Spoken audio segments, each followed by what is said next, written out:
इस क्वेश्चन को ध्यानपूर्वक समझने की कोशिश करो।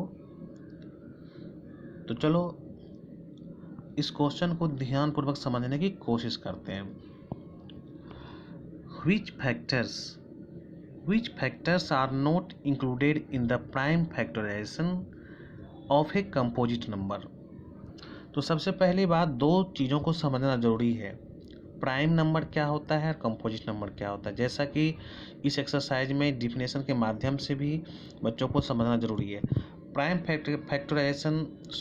नंबर जो है ऐसा नंबर होता है जो 1 से और अपने आप से ही डिविजिबल होता है, यानी 1 एंड इटसेल्फ से ही डिविजिबल होता है, बाकी किसी भी नंबर से उसमें भाग नहीं लगेगा। और कंपोजिट नंबर क्या होता है कि वो किसी न किसी नंबर से 1 से तो होगा ही, इटसेल्फ से भी होगा, और किसी न किसी और भी नंबर से वो डिविजिबल हो जाएगा, तो वो हो जाएगा कंपोजिट नंबर्स।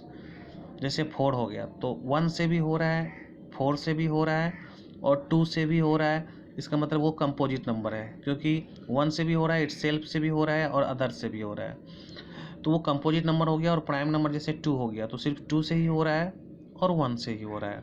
इस बात को अच्छी तरह से समझ रहे हो, ठीक है, वेरी गुड। अब आगे देखते हैं कि कंपोजिट नंबर और प्राइम नंबर समझने के बाद अब कहता है प्राइम फैक्टराइजेशन। तो प्राइम फैक्टराइजेशन क्या होता है? एक ऐसा मेथड है जिसमें कि किसी भी कंपोजिट नंबर को प्राइम नंबर से डिवाइड करके उसको अलग अलग एक्सप्रेस किया जाता है, यानी उसको कुछ नंबर को मल्टीप्लाई में एक्सप्रेस किया जाता है। तो ठीक है, तो यहाँ पर क्वेश्चन में था कि कौन कौन सा नंबर इंक्लूड नहीं करना है जब उसको हम एक्सप्रेस करेंगे इस तरह से। जैसे एग्जांपल के तौर पर मैं बताता हूँ कि जब हम उसको एक्सप्रेस करेंगे तो हमको, जैसे मान लेते हैं ये क्या है, एक प्राइम नंबर का एग्जांपल मैं बता देता हूँ, बना हुआ है, ये भी एक क्वेश्चन है तुम्हारे एक्सरसाइज का। तो इसमें मान लेते हैं कि ये कंपोजिट नंबर हो गया, उसको जो है प्राइम नंबर में एक्सप्रेस करना है। तो इसको 2 भी प्राइम नंबर है, पहले 2 से डिवाइड करते करते आ रहे हैं, लेकिन लास्ट में 1 बच जाता है।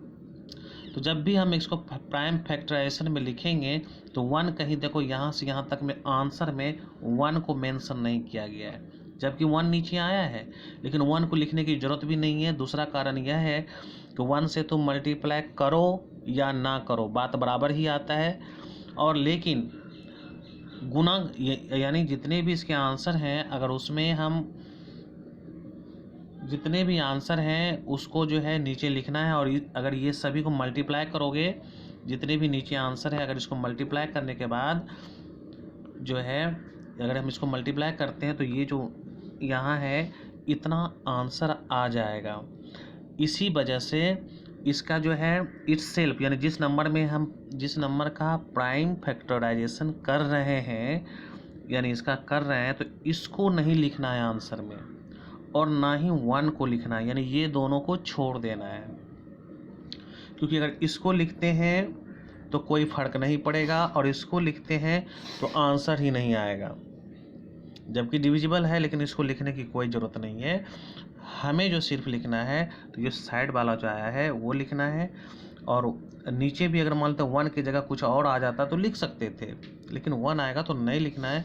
यही चीज़ तुम्हारे इस क्वेश्चन में पहले बताया गया है कि 1 एंड इटसेल्फ, यानी 1 and the number itself are not included, यानी जोड़ा नहीं जाता है, जबकि हम क्या करते हैं, प्राइम फैक्टराइजेशन जो करते हैं, यानी प्राइम फैक्टराइजेशन क्या बताया, तो जो अभी दिखाए थे एग्जाम्पल में, अगर वैसा करते हैं तो 1 और इटसेल्फ यानी वो नंबर को नहीं जोड़ा जाता है ना। अगर हम किसी भी कंपोजिट नंबर में उसका प्राइम फैक्टराइजेशन करते हैं तो उसमें वो नहीं जोड़ा जाता है, जैसा कि इसमें बताए थे कि इसमें जो है उसको नहीं जोड़ा गया था।